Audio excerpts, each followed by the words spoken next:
Le débat du jour, Jean-Baptiste Le Tondeur. Bonsoir à tous, c'est le cauchemar des écologistes, le cauchemar aussi de bon nombre de nutritionnistes. L'huile de palme est dans le collimateur en France. On ne compte plus dans la presse les tribunes que s'offrent d'un côté ses détracteurs, de l'autre ses défenseurs, qui vont même jusqu'à payer de pleines pages de pub pour promouvoir l'huile de palme. Un combat qui s'étend même à la sphère politique, puisqu'un sénateur, il sera tout à l'heure avec nous, a voulu taxer les importations de palme. Alors que lui reproche-t-on à cette huile? Les arguments contre la consommation de ce produit sont-ils fondés?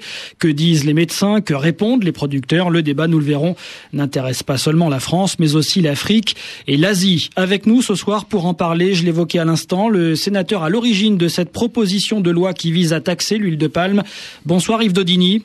Bonsoir. Vous nous expliquerez les raisons qui vous ont amené à prendre cette initiative et vous nous direz aussi pourquoi elle a échoué. Avec nous également un nutritionniste, Raphaël Gruman. Bonsoir. Bonsoir.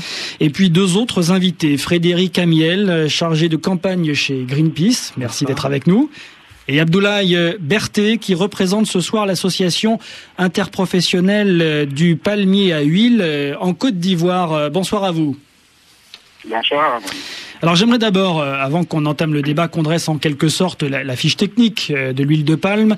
D'où vient-elle? Qui la produit et qui l'utilise aujourd'hui?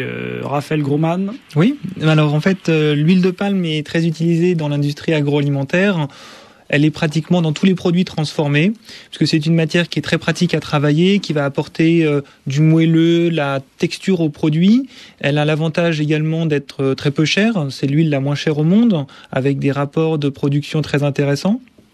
Et elle a d'autres intérêts nutritionnels et technologiques, puisqu'elle permet de conserver le produit sans qu'il rancisse, et comme je le disais tout à l'heure, donc d'apporter vraiment une texture au produit. Donc on va le retrouver dans bon nombre de produits industriels, aussi bien en produits sucrés, tout ce qui est produits de panification, biscuits sucrés, pâte à tartiner, chocolat, mais également dans les produits salés sous forme de biscuits apéritifs et de chips.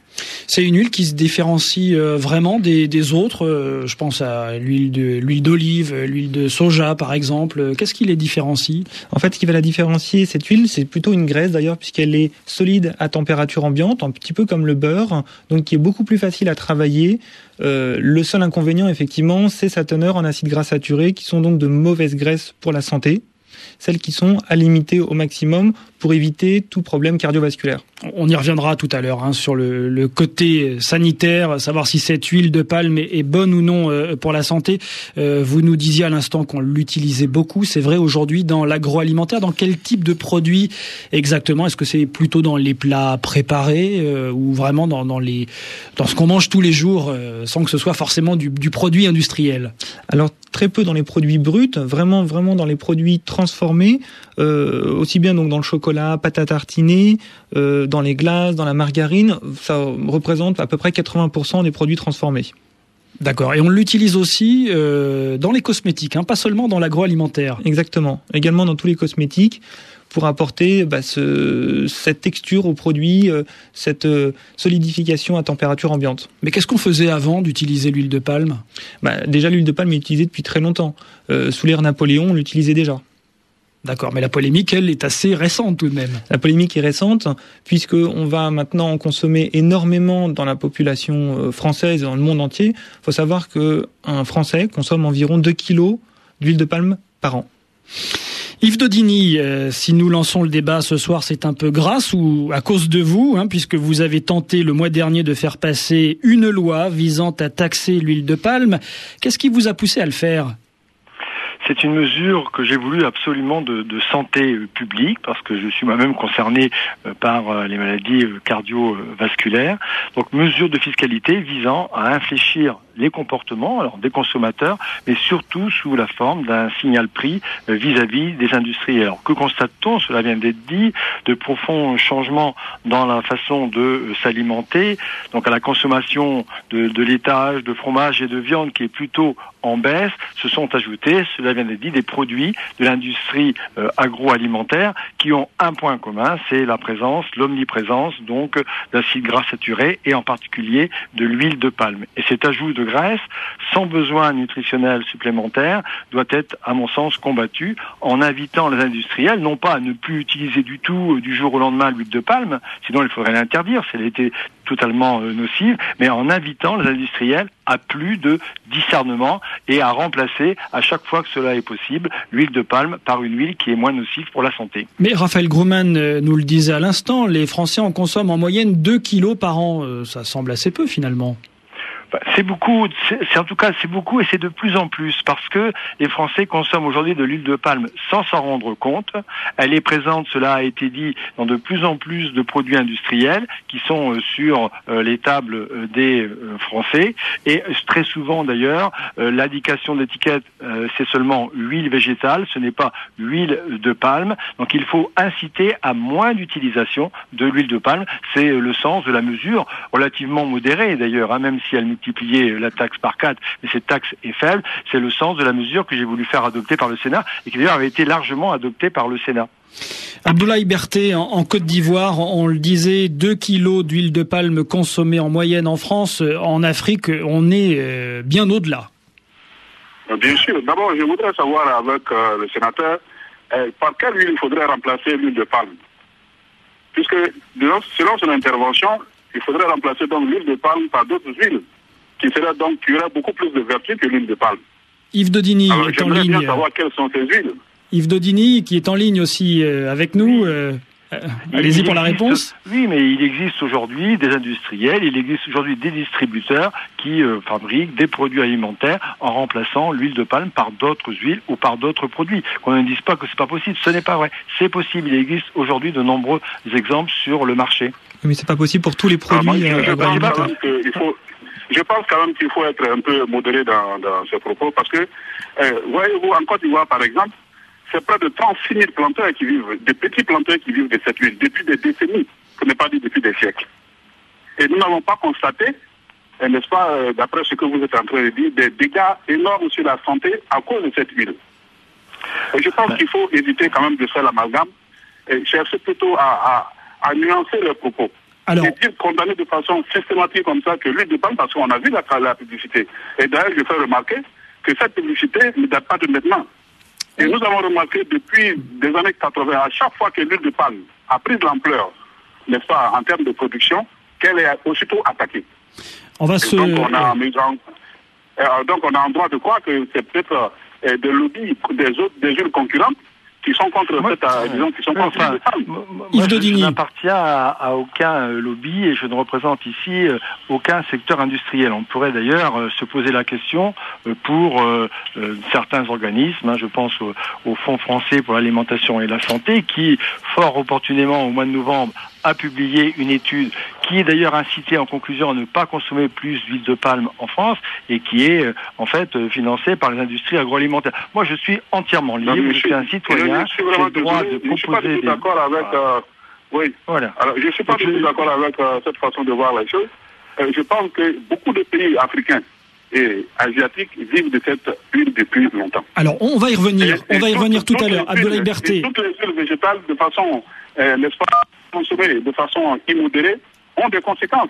Abdoulaye Berthé, on va y revenir dans un instant. Je voudrais d'abord, justement, on est en train de parler des bienfaits ou non de l'huile de palme, savoir si elle est dangereuse ou pas pour la santé. C'est Raphaël Grumman qui va nous dire tout ça. Alors l'huile de palme, que faut-il en penser ? Le problème de l'huile de palme, c'est sa surconsommation en fait. C'est une huile qui est riche en acides gras saturés, donc ce sont des mauvaises graisses. Il faut savoir que les acides gras saturés sont des mauvaises graisses, que en consommant trop d'acides gras saturés, on va faire augmenter le taux de mauvais cholestérol, le LDL cholestérol, qui à terme peut provoquer des problèmes cardiovasculaires. Mais on peut également se poser la question pour d'autres types de matières grasses qu'on consomme très régulièrement dans l'alimentation française, notamment le beurre. Il faut savoir que l'huile de palme contient 50% d'acides gras saturés, le beurre en contient 65%. Donc à ce moment-là, il faudrait également taxer la consommation de beurre, il faudrait également taxer différents types de matières grasses, aussi risquées pour la santé que l'huile de palme. Yves Daudigny. Oui. En fait, aujourd'hui, il y a une consommation de corps gras qui correspond à notre alimentation traditionnelle. Et le problème que j'ai voulu mettre en avant, ce n'est pas de bloquer totalement la consommation de gras, mais de bloquer la surconsommation. Et celle en particulier dont les Français subissent le fait sans s'en rendre compte par l'achat de produits fabriqués par l'industrie agroalimentaire. On devrait en dire autant pour le beurre de cacao aussi, qui est aussi consommé abondamment par les Français. Raphaël Grouman, le beurre de cacao. Même plus de matière grasse saturée dans le chocolat que dans l'huile de palme. On a 60% de matière grasse saturée dans le cacao. Effectivement. Et pourtant, personne ne parle de cacao. Effectivement, le beurre de cacao est une matière grasse qui contient également beaucoup d'acides gras saturés. Dans l'idéal, il faudrait privilégier d'autres types de matières grasses, l'huile d'olive, l'huile de colza, varier les huiles qui sont évidemment des huiles beaucoup moins problématiques d'un point de vue santé puisqu'elles ne contiennent peu ou pas d'acides gras saturés. Alors au-delà de la polémique sur les effets néfastes ou non de l'huile de palme sur la santé, le débat porte aussi sur l'environnement. L'huile de palme est accusée d'être à l'origine de la déforestation en Asie, mais aussi en Afrique. On a vu récemment une campagne de pub qui disait manger un Kit Kat, pour ne citer que ce produit, c'est tuer un orang-outan. Frédéric Amiel, est-ce que c'est vrai ? Oui, alors pas directement, mais c'est vrai que l'autre problème de l'huile de palme, c'est le problème environnemental. Alors c'est pas le problème de l'huile de palme en soi, il n'est pas question de bannir absolument l'huile de palme, mais certains producteurs d'huile de palme ne prennent pas les précautions nécessaires pour éviter que la culture de l'huile de palme ait un impact désastreux sur les dernières forêts de la planète. Donc ce que demande Greenpeace, c'est de supprimer le lien entre huile de palme et déforestation et que l'industrie agroalimentaire, l'industrie des cosmétiques, mais aussi l'industrie des agrocarburants, qui est la nouvelle grande demande pour l'huile de palme aujourd'hui, s'assure que l'huile de palme qu'ils utilisent n'est pas issue de la déforestation, n'a pas été plantée en lieu et place des dernières forêts primaires de la planète. Aujourd'hui, au Cameroun, la compagnie Heracles Farm, c'est 70 000 hectares de forêts qui vont être supprimés pour produire de l'huile de palme. Ce ne sont pas des petits producteurs africains, ce sont des grands producteurs basés à New York qui s'accaparent les terres des Africains pour produire de l'huile de palme. Et ça, ce sont de vrais problèmes sociaux et environnementaux. Et les chiffres sont encore plus catastrophiques en Asie. Je crois que c'est en Indonésie. 6 terrains de football disparaissent chaque minute. Oui, tout à fait. L'Indonésie, c'est de là que provient la majorité de l'huile de palme consommée aujourd'hui. Mais comme le signal d'alarme a été tiré, que certains producteurs indonésiens commencent à se rendre compte qu'ils doivent supprimer la déforestation et le défrichement des forêts primaires dans leur pratique, les producteurs ont tendance à se tourner vers l'Afrique et à imaginer refaire ce qu'ils ont fait hier en Indonésie, c'est-à-dire ouvrir les forêts un peu à l'abri de l'attention internationale. Et ce qu'on essaie aujourd'hui, c'est de tirer la sonnette d'alarme en disant oui, on peut produire de l'huile de palme, on peut la produire durablement, on peut la produire de manière éthique et socialement éthique, mais des projets comme celui d'Heracles Farm au Cameroun ne sont pas acceptables. Ça ne doit pas instaurer un précédent dangereux pour l'ensemble des forêts africaines. Abdoulaye Berté, en Côte d'Ivoire, l'huile de palme dangereuse pour l'environnement, vous partagez ce constat ? Mais pas du tout.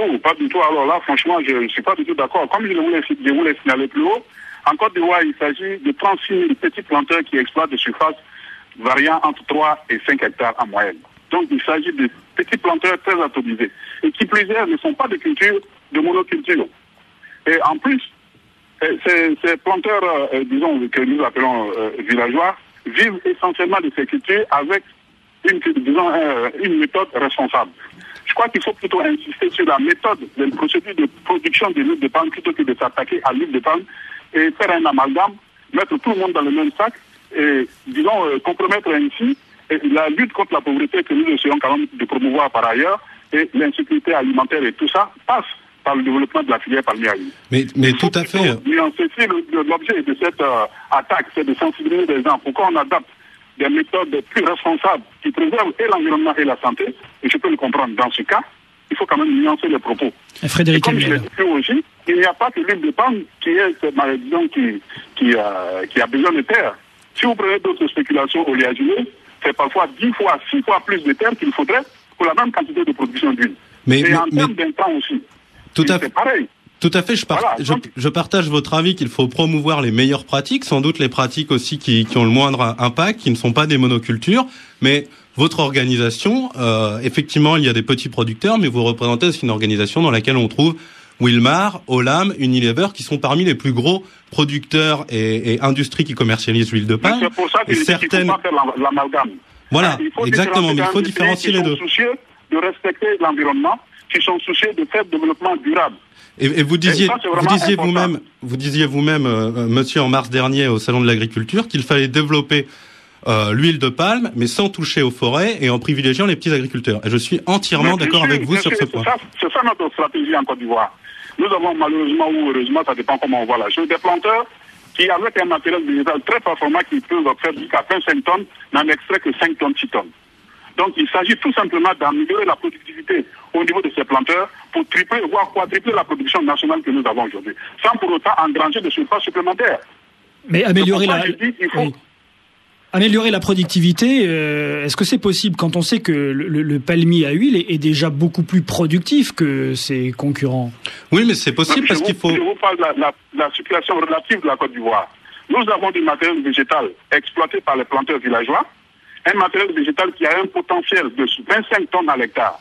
Mais ces petits planteurs qui exploitent près de 160 000 hectares n'en extraient que 5 à 6 tonnes à l'hectare. Vous voyez la marge entre 5 et 6 tonnes et 25 tonnes? Il s'agit tout simplement d'améliorer cette productivité pour augmenter la quantité globale, sans pour autant engranger de surface supplémentaire. Frédéric Amiel. On a même plus de forêts vierges, de forêts primaires, forêts sauvages ici en Côte d'Ivoire. Et d'ailleurs, Greenpeace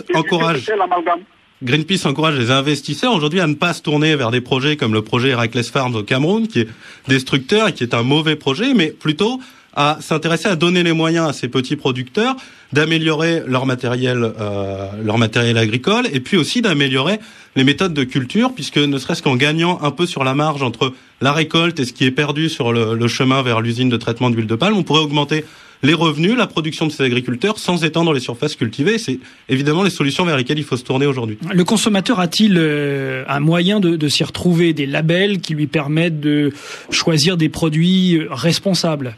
Malheureusement, non. Aujourd'hui, il y a un label qui est un peu connu, qui est la RSPO, la table ronde pour l'huile de palme responsable. Il faut dire tout de suite que ce label n'est pas suffisant. Il ne garantit pas d'éviter la déforestation. Par contre, il y a des producteurs qui ont pris des engagements. Vous citiez Nestlé tout à l'heure qui s'est engagé à ne plus acheter de l'huile de palme issue de la déforestation. Il y a un énorme producteur indonésien qui s'appelle Golden Agri Resources qui s'est engagé à ne plus planter d'huile de palme sur des zones forestières. Ça, c'est une grande avancée. Et si les producteurs pouvaient suivre cet exemple, on améliorerait la situation et surtout on mettrait fin à cette mauvaise réputation de l'huile de palme qui n'est pas la faute de Greenpeace, c'est pas de notre faute s'il y a une mauvaise réputation sur l'huile de palme, c'est parce qu'il y a des mauvaises pratiques que nous avons effectivement dénoncé que l'huile de palme a une mauvaise réputation aujourd'hui. Abdoulaye Berté. La certification RSO date des années 2005, donc c'est assez récent. Et en Côte d'Ivoire, nous avons déjà des structures de production qui sont certifiées RSO. Pour vous dire que nous sommes dans la démarche de certification RSO. Mais il s'agit d'une démarche.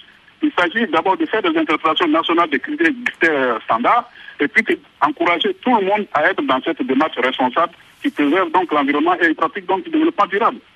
Frédéric Amiel, c'est une polémique finalement très française. Dans d'autres pays en Europe, aux États-Unis, la question de l'huile de palme ne se pose pas ou pratiquement pas. Elle se pose essentiellement sur des questions environnementales. Je dirais que l'aspect nutritionnel, qui est un point effectivement assez chaud, est très franco-français. Pour vous dire, mes collègues, on parle d'huile de palme aux États-Unis, on parle d'huile de palme en Grande-Bretagne, on parle du problème environnemental, assez peu de l'aspect nutritionnel. J'ai l'impression, moi, qu'effectivement, ça c'est plus une spécificité du débat en France. Raphaël Grumman. Effectivement, on se pose pas la question en Angleterre, alors qu'ils sont des plus gros consommateurs que nous d'huile de palme, c'est uniquement aux Français, alors qu'on a une consommation qui est relativement faible par rapport aux autres pays européens ou aux autres pays dans le monde.